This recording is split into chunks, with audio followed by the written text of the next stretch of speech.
from a consumer, from a viewer standpoint, right, we've been in a 10+ year period of incredible transformation.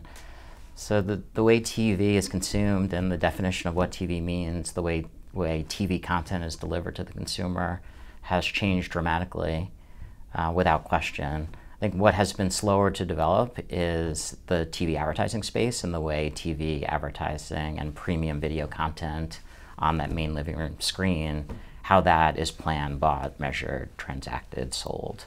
And so what you've really seen an acceleration of over the past few years through the efforts that we've made to Mogul and Adobe with the advertising cloud, things like OpenAP, the current work that AT&T is doing, is the advertising space progressing and modernizing to keep up with the way consumer behavior has changed.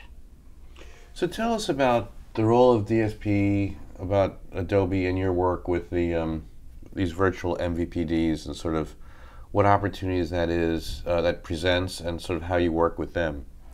Sure. I mean, as our heritage has stayed true to what we were when we were to Mogul, we are a demand-side platform. We're trying to connect our clients, agencies, brands with the broadest array of inventory possible. My focus has been in the TV space, so we're mostly focusing on content that's primarily consumed on the big screen in the TV, in the bedroom or in the living room.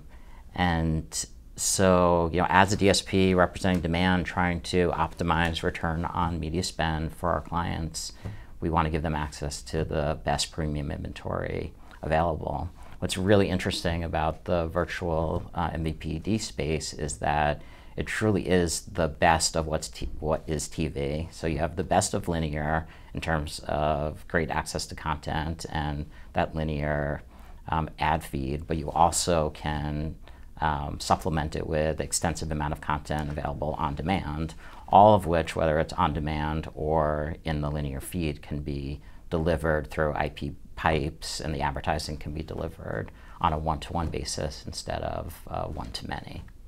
So Todd, tell us about the buyers and who you guys are working with, their attitudes, the approach to the marketplace, the kinds of categories. Also working with the brands, working with the agencies.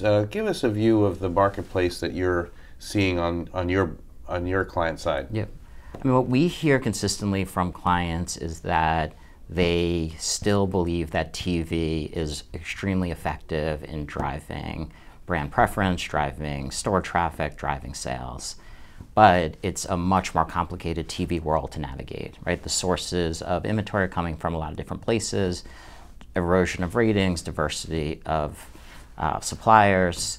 So what they're looking for from us as a DSP is to help them sort through that environment, right? The way TV traditionally has been transacted is with a spreadsheet and a telephone, and the complexity of the current environment far exceeds what you can do with those manual tools.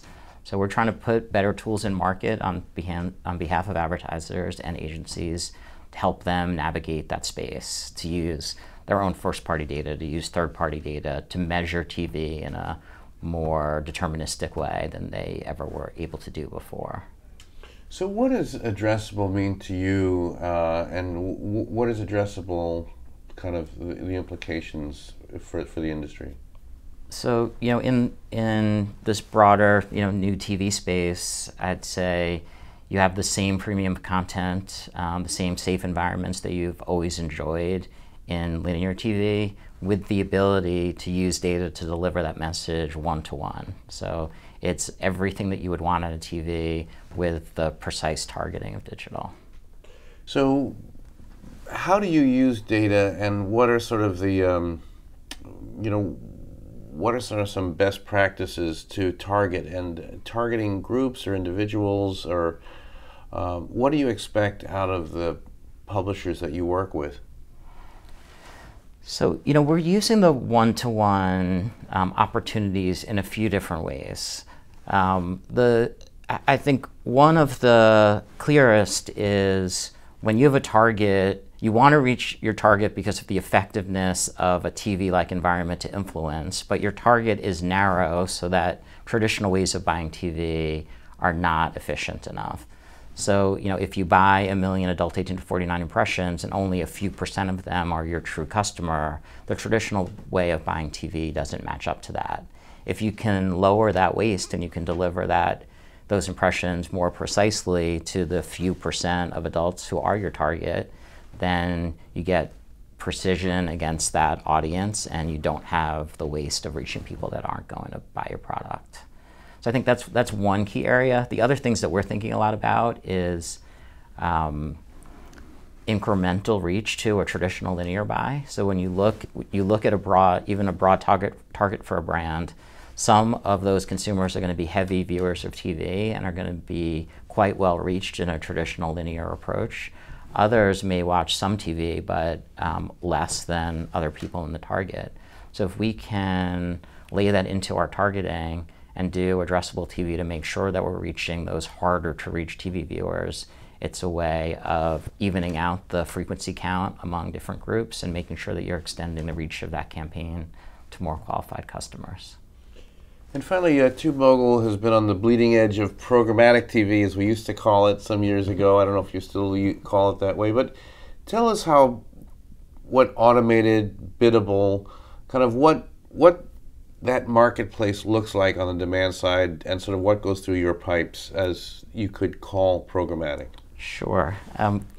We're comfortable with calling it programmatic. I think most of the industry has moved to advanced TV as a broader descriptor, because then you would avoid debates about what is or isn't programmatic.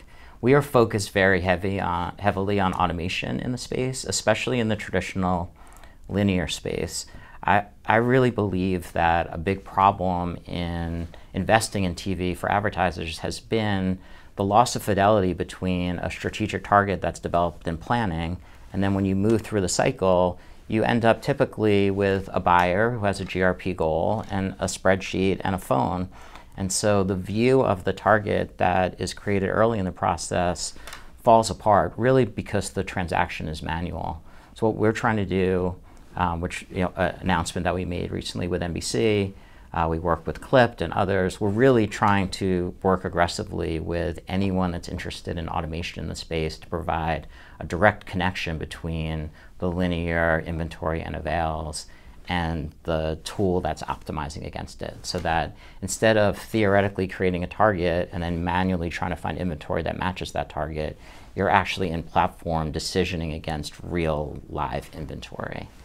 So that's in the linear space where I think automation is really critical to the next stage of how linear TV will be transacted. In places, like the virtual MVPDs, you have the added advantage, because it is IP delivered, of being able to use the traditional digital infrastructure. So that, really depending on the desire of the publisher, can be completely automated end-to-end in platform at pretty great scale. And increasingly, we're seeing the same thing across the board in the connected TV environment. And finally, on the buy side, could you characterize either categories that are sort of active and also the mix between advertisers and their agencies who are activating in the space?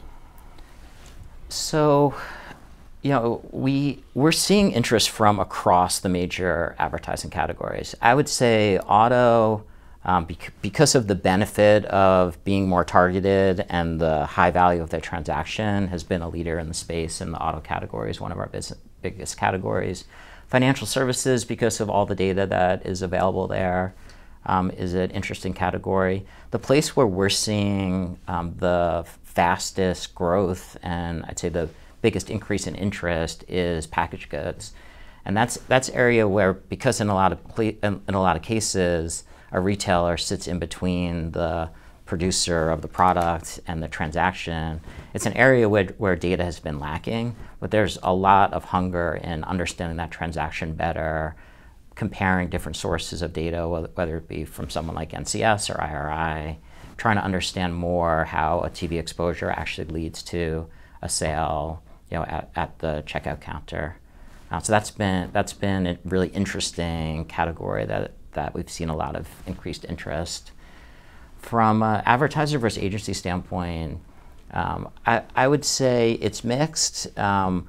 Most of our transactions are happening through the agency, but it's typically a pretty aggressively guided client conversation. So I'd say our best relationships are a combination of a client who is stepping forward to say, I've been doing TV in a very traditional way for a long time, I want to change, and I'm reliant on Adobe and my agency to help me navigate through that.